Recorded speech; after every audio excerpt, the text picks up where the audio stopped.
En tout cas, c'est ce qu'il a juré de faire. En réalité, il arrive souvent que l'écrivain de bord ferme les yeux quand les corsaires avides enfoncent les coffres, mais malencontreusement, promis juré, vraiment, il touche à rien. Bref, revenons à nos pirates. Chaque matin, vers 7 heures, l'équipage prend son premier repas, en général du cidre et des biscuits secs chez les Français.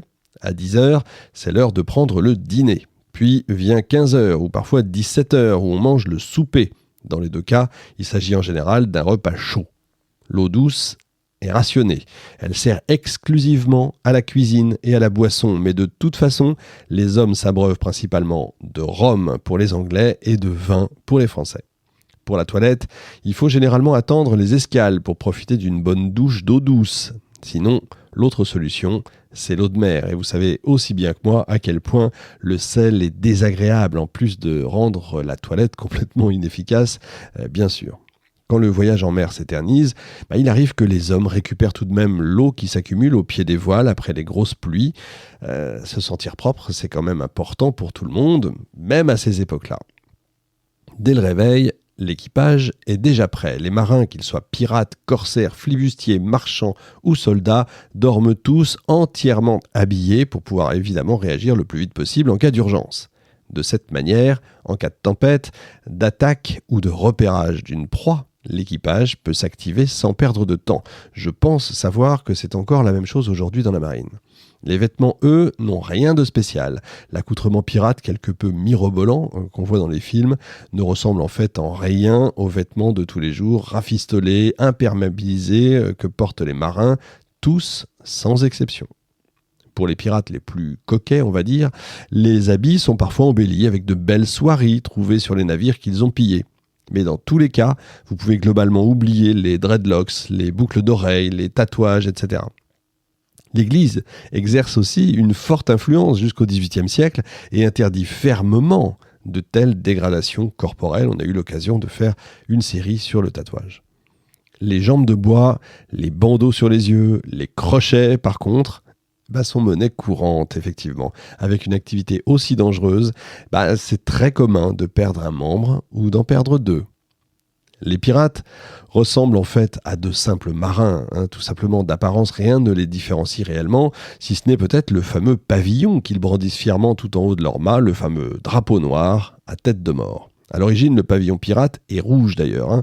Une fois hissé, il annonce au navire attaqué que l'équipage ne va faire aucun quartier. Les marchands savaient alors qu'il fallait soit se rendre, soit mettre leur vie en jeu dans la bataille. Plus tard, le fameux Jolly Rouge, comme disent les Français, devient noir et il est renommé le Jolly Roger dès le début du XVIIIe siècle. Est-ce que c'est là une mauvaise traduction de l'expression française ou est-ce un hommage à Bartholomew Roberts, le fameux pirate le plus connu sous le nom de Barbe Noire ? Personne ne peut le dire, mais les deux hypothèses se tiennent. Toujours est-il que la signification du pavillon noir bifurque un peu. Il reprend désormais un thème connu depuis l'Antiquité, le fameux memento mori, qui se traduit par « souvenons-nous que nous pouvons mourir, que nous sommes mortels ».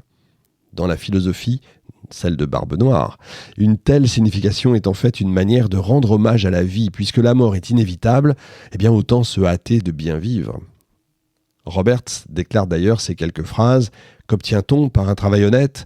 De maigres rations, de bas salaires et un dur labeur ? Chez nous, c'est l'abondance jusqu'à plus fin, le plaisir et les aises, la liberté et la puissance. Comment balancer si l'on fait le compte, quand tout ce qu'on risque dans le pire des cas, c'est la triste mine que l'on fait au bout d'une corde ?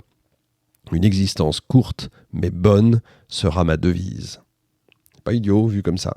Finalement, le pavillon noir des pirates, célèbre pour terroriser n'importe quel navire, le voyant fondre sur lui en pleine mer, est avant tout un symbole fort de rébellion, de liberté pour des marins en quête d'une vie meilleure. En 1730, l'âge d'or de la piraterie dans les Caraïbes va prendre fin. En fait, en réalité, ça va durer qu'une vingtaine d'années. En Asie, par contre, l'âge d'or des pirates intervient un peu plus tard, vers le début du 19e siècle, alors qu'un certain chef pirate terrorise les mers de Chine. Il s'agit de Madame Ching, la plus grande femme pirate de l'histoire. On a fait une émission spéciale, rien que sur elle, donc si l'histoire vous intéresse, allez-y, c'est assez exceptionnel. Je résume, en 1801, Qing Shi a 25 ans, alors qu'elle navigue près des côtes chinoises, des pirates à bord de navires sur lesquels elle se trouve la font prisonnière. Il ne faudra pas attendre longtemps pour que le capitaine décide de faire d'elle sa femme, évidemment. En Chine, aucune loi ou coutume n'empêche les femmes de naviguer sur les mers. Qing Shi accède donc à un rang auquel aucune occidentale n'aurait pu rêver, vous l'avez compris, celui de pirate. Très vite, elle va diriger son propre escadron, puis quand une tempête violente envoie soudain son mari par-dessus bord, elle se retrouve propulsée, elle toute seule, à la tête de la confédération pirate tout entière. On est en 1807, Qing Shi a désormais sous ses ordres plus de 300 navires, 70 000 pirates, c'est la plus grande flotte pirate jamais constituée, mais c'est que le début. Dans les années qui suivent, notre veuve agrandit considérablement ses troupes, tant et si bien qu'elle finit même par rivaliser sans problème avec la flotte impériale chinoise. Vous écouterez l'émission, c'est assez énorme. À bord de ces navires, vous avez un code de conduite extrêmement strict qui est appliqué. Aucun homme n'est par exemple autorisé à mettre un pied à terre sans l'autorisation de Qing Shi, évitant toute forme de trahison. Les hommes ont également interdiction de violer les prisonnières sous peine de mort. Loin d'être une règle de solidarité féminine, n'allez pas croire ça, il s'agit en fait de conserver la marchandise en bon état. Une femme souillée se vend évidemment moins bien qu'une vierge, et un mari donnera une meilleure rançon pour son épouse si elle a pu lui rester fidèle, bien entendu. Le vol du butin, le pillage des villages alliés de la Confédération, la désertion, tout ça est également puni de mort ou de mutilation. Le règlement est sans pitié et même contraignant pour son équipage, et il fait de la capitaine une femme riche, respectée et crainte dans toute la mer de Chine. Les autorités impériales prennent d'ailleurs la menace très au sérieux. Qing Shi est stratège, réfléchit, ses tactiques de combat souvent imparables, ses méthodes mesquines, elle contraint en général ses prisonniers occidentaux à former son équipage aux mousquets et aux canons, transformant l'immense flotte pirate en une marée aussi mortelle qu'inarrêtable pour les soldats chinois. Et la marine va tenter plusieurs fois de la convaincre, de la vaincre par la force, sans succès. Elle propose finalement une amnistie totale, la garde complète de son butin, la possibilité pour ses hommes de rejoindre les rangs de l'armée ou de finir tranquillement leur vie sur des terres à leur nom. En fait, ils se font acheter. Qing Shi commence au début par refuser, mais son lieutenant la quitte, met en danger évidemment tous ses plans.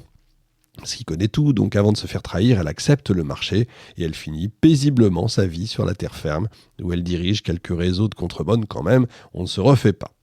Aujourd'hui encore, Qing Shi est une légende de la piraterie. Elle fait partie des pirates les plus puissants de l'histoire.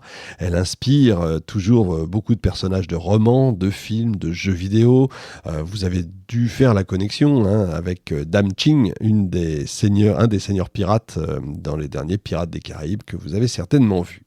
Et si le nom de Madame Ching ou Qing Shi devient indissociable de la piraterie asiatique, c'est pourtant pas pour autant que les eaux orientales voient disparaître toute activité barbare après la retraite de Qing Shi.